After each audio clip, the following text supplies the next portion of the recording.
बिस्मिल्लाहिर्रहमानिर्रहीम। असूल काफ़ी शिया मकतब अहल बैत जे बुनियादी ऐं असूली किताबनि मंझां हिकु। हिन किताब खे शेख अबू जाफ़र मोहम्मद बिन याक़ूब कुलैनी रहमतुल्लाह अलैह लिखियो। हिन किताब जे पहिरें जुल्द जो सिंधी में तर्जुमो क़िबला सैयद हुसैन मुसवी साहिब जिन करणु फरमायो आहे। असगरी इल्म अमल तहरीक पाकिस्तान हिन किताब जे पहिरें जुल्द खे ऑडियो जी सूरत में तव्हां मोमिनीन ताईं पहुचाइण जो एहतमाम कयो आहे। उम्मीद आहे त तव्हांखे इहा काविश पसंदि ईंदी ऐं तव्हां पंहिंजे क़ीमती आरा सां असांखे नवाज़ींदा।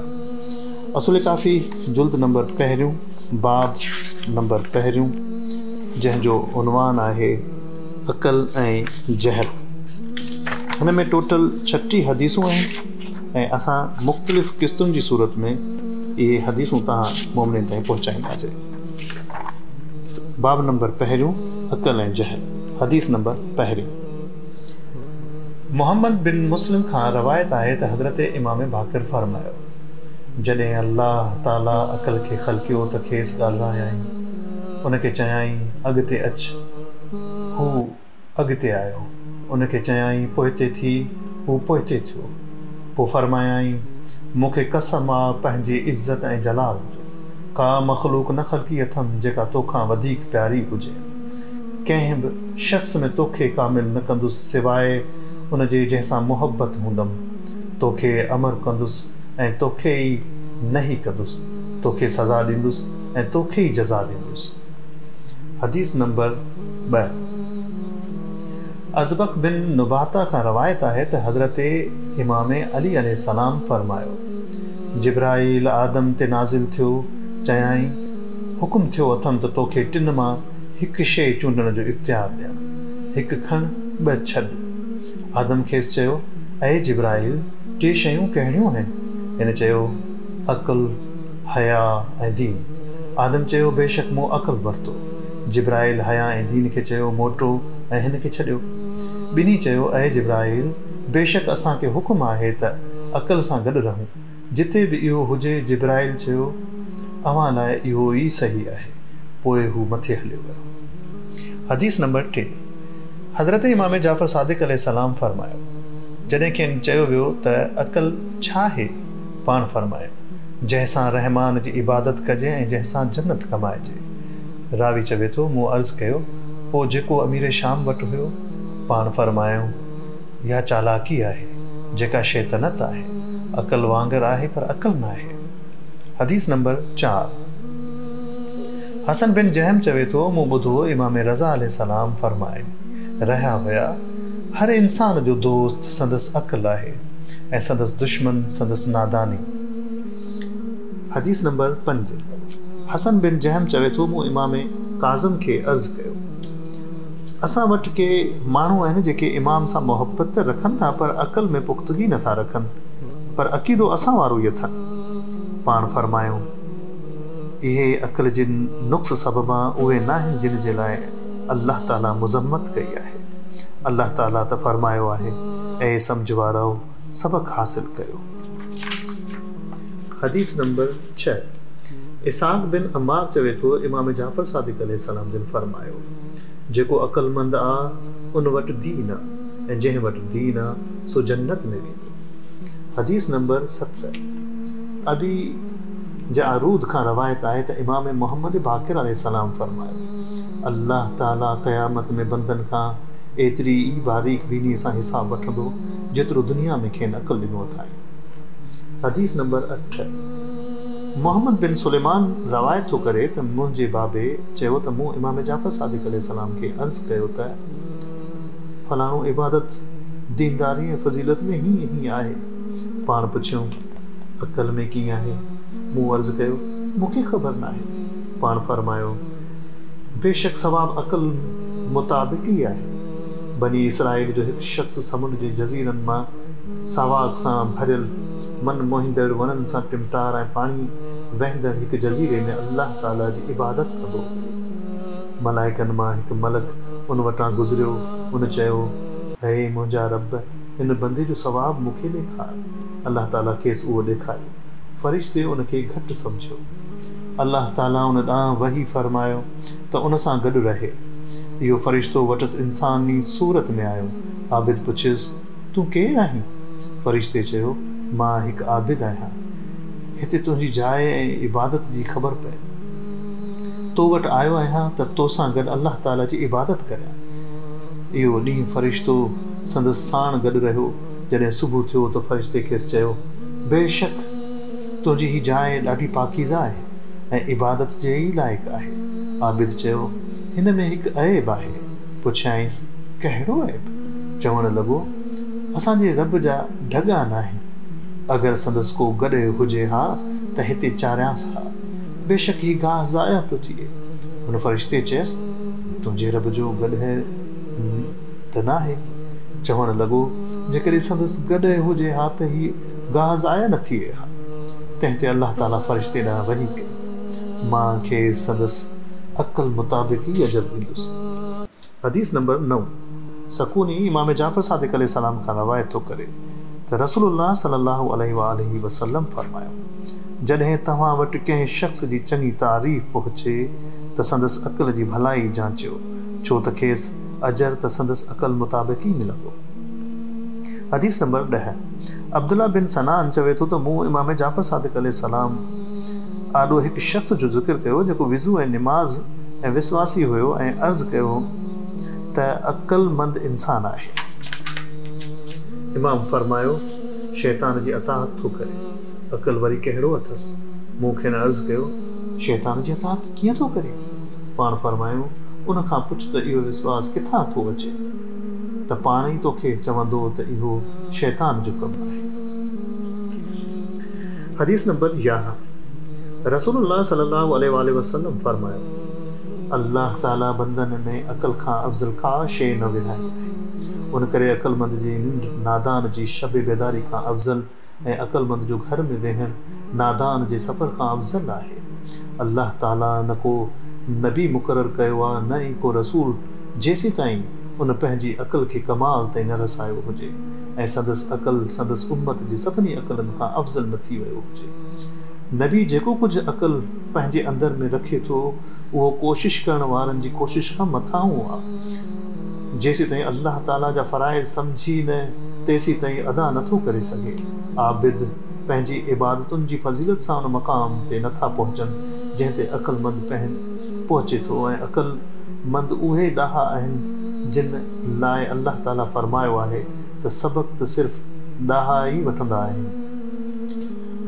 हिशाम बिन हकम चवे थो त मूंखे इमाम मूसा काज़िम फरमायो, है हिशाम, बेशक अल्लाह तबारक व ताला अक़ल ऐं सम्झ वारनि खे पंहिंजे किताब में ख़ुशख़बरी ॾिनी आहे। फरमायो आहे, उन्हनि बंदनि खे बिशारत ॾे जेके हर ॻाल्हि ॿुधनि था, पोइ उन्हनि मां बहितरीन जी पैरवी था कनि। उन्हनि जी हिदायत अल्लाह कई आहे ऐं उहे अक़लमंद आहिनि। ऐं हिशाम, बेशक अल्लाह तबारक व ताला दलीलनि खे माण्हुनि लाइ अक़ल वसीले कामिल कयो आहे ऐं नबियुनि जे बयान ज़रिए उन जी मदद कई ऐं दलीलनि ज़रिए संदन रहनुमाई पंहिंजी रबूबियत ॾांहुं फरमाई। फरमायाई, ऐं तव्हांजो माबूद हिकु ई माबूद आहे, उन खां सवाइ को बि माबूद न आहे। रहमान रहीम आहे। बेशक आसमाननि ऐं ज़मीननि जी जोड़जक, राति ऐं ॾींहं जी गर्दिश, माण्हुनि जे फ़ाइदे लाइ समुंड में हलंदड़ कश्ती जेको अल्लाह आसमान तां पाणीअ मां लाथो ऐं उन ज़रिए ज़मीन खे उन जे मरण खां पोइ जहिड़ो कयो, उन में जेके चौपाया फैलाया ऐं ज़मीन ऐं आसमान दरमियान हवा ऐं राम थियल जुड़ में अक़लमंदनि लाइ निशानियूं आहिनि। सूरह बकरा आयत नंबर 163 ऐं 64। ऐं हिशाम, बेशक अल्लाह उन खे पंहिंजी मार्फत ते दलील बणायो आहे त संदन हलाइण वारो आहे। फरमायाई, तव्हांजे क़ाबिल इस्तेमालु बणायाई राति ॾींहुं, सिज चंड ऐं तारा संदसि हुकुम जे ताबे आहिनि। बेशक उन में अक़लमंदनि लाइ निशानियूं आहिनि। सूरह नहल आयत नंबर 12। वरी फरमायाई, उहो ई आहे जंहिं तव्हांखे मिटीअ मां ठाहियो, पोइ नुत्फ़े मां, पोइ रत जी दग मां, पोइ अव्हांखे ॿार बणाए माउ जे पेट मां कढियाई त जीअं पूरी ताक़त ताईं पहुचो, पोइ पोढ़ा थियो कि अव्हां मां उन खां अॻु ई मरनि त जीअं मुक़ररु मुद्दो पूरो करियो त जीअं सम्झो। आयत गाफ़िर आयत नंबर 67। वरी फरमाई, बेशक रात ऐं ॾींहं जी गर्दिश में ऐं जेको अल्लाह रिस्क आसमान तां लाथो ऐं उन सां ज़मीन खे मरण खां पोइ ॼारियईं ऐं हवाउनि जे हलण ऐं झुर जे आसमान ऐं ज़मीन जे विच में ताबे हुजण में अक़लमंदनि लाइ निशानियूं आहिनि। सूरह जासिया आयत नंबर 5 फरमायाईं हू ज़मीन खे मरण खां पोइ ॼारे थो। असां पंहिंजूं निशानियूं वाज़िह कयूं आहिनि त जीअं अक़ल खे कतब आणियो। सूरह हदीद आयत नंबर 17 ऐं फरमायाईं अंगूरनि जा बाग बनी ॿारा ऐं खजियूं हिकु पारियूं ऐं घण पारियूं साॻियो ई पाणी थो ॾिजेनि पर ज़ाइके में असां हिकिड़नि खे ॿियनि ते बरतरी ॾिनी आहे। बेशक उन में उन टोले लाइ निशानियूं आहिनि जेके अक़ल खे कतब आणीनि था। सूरह रअद आयत नंबर 4 वरी फरमायाईं संदसि निशानियुनि मां हीअ आहे त तव्हांखे ख़ौफ़ ऐं उम्मीद वारे खिवण ॾेखारे थो ऐं आसमान मां पाणी थो लाहे पोइ उन सां ज़मीन खे मरण खां पोइ ॼारे थो। बेशक उन में उन टोले लाइ निशानियूं आहिनि जेके अक़ल खे कतब आणीनि था। सूरह रोम आयत नंबर 3 वरी फरमायाईं अचो त मां अव्हांखे पढ़ी ॿुधायां त अव्हांजे रब अव्हांखे कहिड़ियुनि शयुनि खां झलियो आहे त कंहिंखे बि हिन जो शरीक न बणायो। वालदेन सां अहसान करियो। गुरबत सबबा पंहिंजी औलाद खे क़त्ल न करियो। तव्हांखे रिज़्क़ असां था ॾियूं हिननि खे बि ॾींदासीं। बदीअ जे वेझो न वञो खुलियल हुजे या लिकियल। जंहिंखे क़त्ल करणु अल्लाह हराम कयो आहे उनखे क़त्ल न करियो सवाइ हक़ जे। उन्हनि शयुनि जो अव्हांखे हुकुम आहे त जीअं तव्हां अक़ल खे कतब आणियो। सूरह अनआम आयत नंबर 151 वरी फरमायाईं छा अव्हांजा के ग़ुलाम अव्हांखे असांजे ॾिनल रिज़्क़ में भाईवार आहिनि त जीअं माल में बराबरि थियो उन्हनि खां ढिॼो था जीअं हिक ॿिए खां ढिॼंदा आहियो। असां ईअं ई निशानियूं वाज़े था करियूं उन टोले लाइ जेके अक़ल खे कतब था आणी। सूरह रोम आयत नंबर 28 ऐं हिशाम पोइ अल्लाह अक़ल वारनि खे सम्झायो ऐं उन्हनि खे आख़िरत जो शौक़ु ॾियारींदे फरमायो दुनियावी ज़िंदगी त रांदि ऐं सरगर्मी खां सवाइ कुझु बि न आहे ऐं परहेज़गारनि लाइ त आख़िरत जो घर ई भलो आहे। छा अक़ल खे इस्तेमालु नथा करियो। सूरह इनाम आयत नंबर 32 ऐं हिशाम पोइ हुन अक़ल इस्तेमालु न कंदड़नि खे उन जे नतीजे खां डिॼारियो आहे। अल्लाह ताला फरमायो पोइ ॿियनि खे असां बर्बादु कयो। अव्हां त उन्हनि जे वीराननि वटां सुबुह जो गुज़रो था ऐं राति जो छा अञा बि अक़ल इस्तेमालु न कंदो। सूरह साफ़ात आयत नंबर 136-137 वरी फरमायाईं बेशक असां हिन ॻोठ वारनि ते आसमान तां अज़ाब नाज़िल करण वारा आहियूं छो त उहे बदकार आहिनि।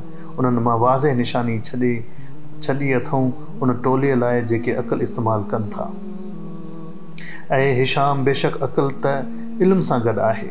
हिन फरमायो ऐं उहे मिसाल असां माण्हुनि लाइ बयानु था करियूं जेतोणीकि उन्हनि खे सिर्फ़ु इल्म वारा ई सम्झनि था। ऐं हिशाम पोइ वरी अल्लाह ताला अक़ल इस्तेमालु न कंदड़नि जी मज़म्मत कई आहे। फरमायाईं जॾहिं उन्हनि मुशरिकनि खे चयो थो वञे त उन जी पैरवी करियो जेको अल्लाह नाज़िल कयो आहे त चवनि था त असां त उन जी पैरवी कंदासीं जिन ते असां पंहिंजनि वॾड़नि खे ॾिठो आहे जॾहिं त संदन वॾड़ा नई अक़ल इस्तेमालु कंदा हुया ऐं नई हिदायत ते हुया। सूरह बकरा आयत नंबर 170 वरी फरमायाईं काफ़र त उन्हनि जानवरनि वांगुरु आहिनि जेके रड़ ऐं वाक़े खां सवाइ कुझु ॿुधंदा ई न आहिनि। ॿोड़ा गूंगा ऐं अंधा आहिनि उन करे कुझु बि नथा सम्झनि। सूरह बकरा आयत नंबर 171 वरी फरमायाईं उन्हनि मां को कन लाइ ॿुधे थो पर हिदायत नथा वठनि।